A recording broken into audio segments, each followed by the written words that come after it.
todos. Lo convocamos en el día de hoy, acá en la entrada del hospital, a conversar un poco con ustedes y contarle a la población la situación actual que está viviendo el hospital en la sala de emergencia.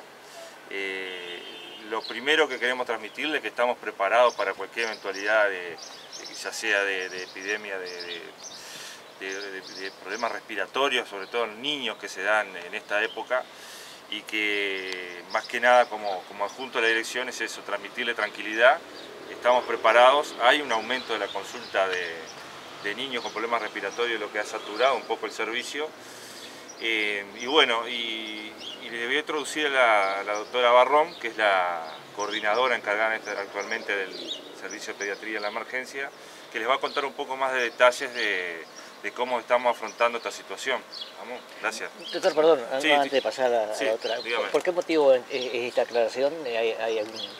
No, hubo un aumento en la consulta de niños, nos hemos visto un poco sobrepasados de la parte locativa dentro del hospital, por la gran cantidad de consultas que hay de los pacientes. Tenemos el número de pediatras que teníamos en el verano, que tuvimos en otoño, pero en invierno, como pasa en cualquier parte del país, del mundo, por los problemas respiratorios siempre nos vemos sobrecargados con las consultas, ¿verdad? Y generalmente lo que yo siempre quiero transmitir, además como cirujano, y que hago asistencia también en este hospital, es que quizás la población debe entender que el servicio de emergencia, como cualquier servicio, hay que ver cómo se utiliza, ¿tá? De manera correcta para optimizar los recursos. Todo paciente que venga al servicio de emergencia va a ser atendido. ¿Hay demora? Hay demora.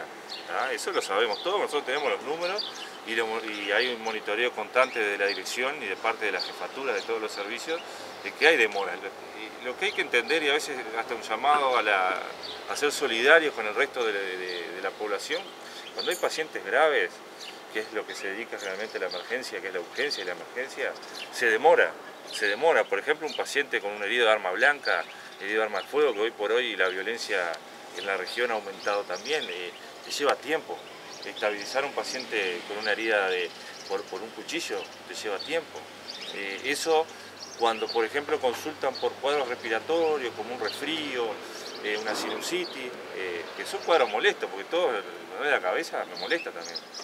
Pero tienen que entender que no es que los médicos, los enfermeros, las nurses, todo lo que trabajamos acá, la auxiliar de servicio, no estén trabajando. Lo que pasa es que muchas veces esos pacientes que están en riesgo de vida y que a nosotros también nos generan todo en ese momento, toda la atención y el estrés para tratar de resolver y salvar la vida, y cuando están esos casos de consulta que a veces son, no les digo banales, porque les vuelvo a reiterar, un dolor de cabeza molesta, pero que pueden esperar un poquito, ahí es cuando nosotros les pedimos por favor que nos tengan paciencia.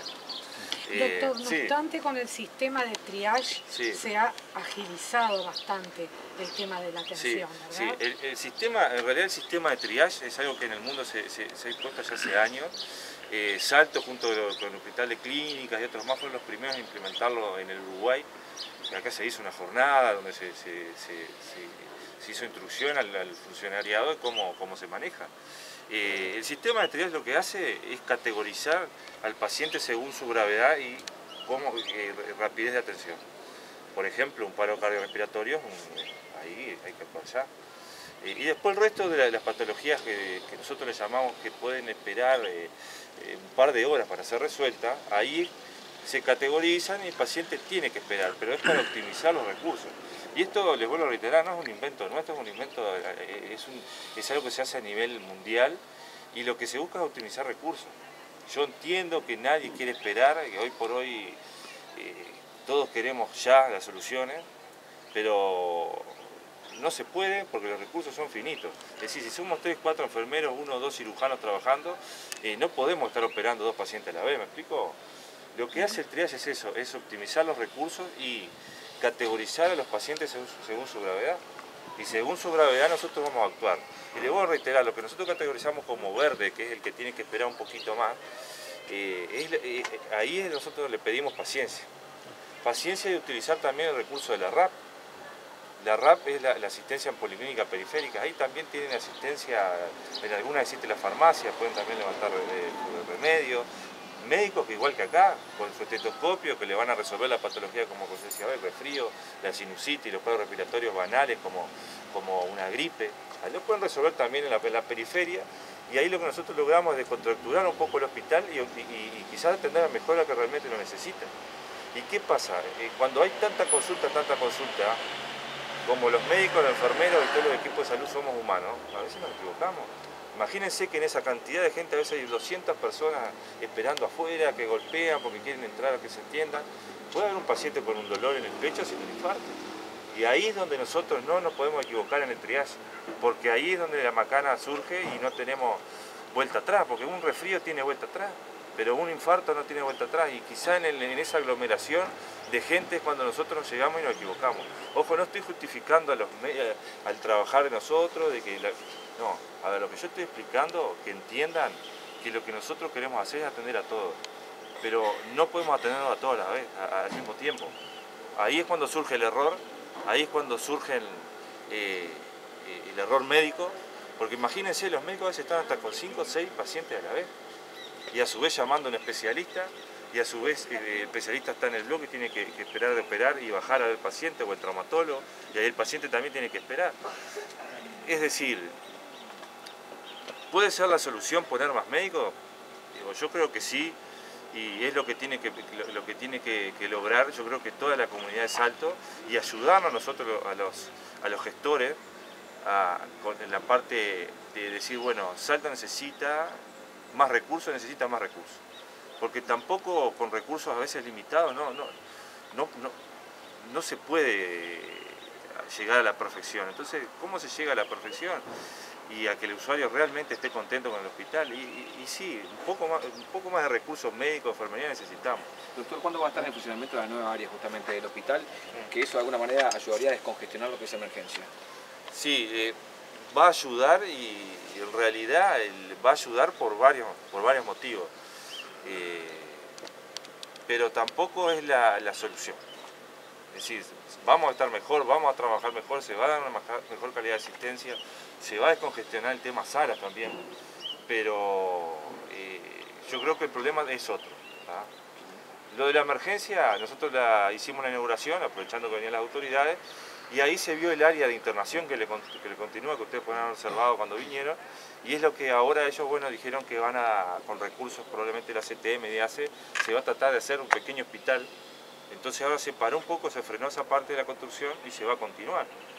Y estamos optimizando el tema de, ahí sí, recursos humanos de nurses, de enfermería, para poder abrirlo a pleno, y va a ser en corto periodo.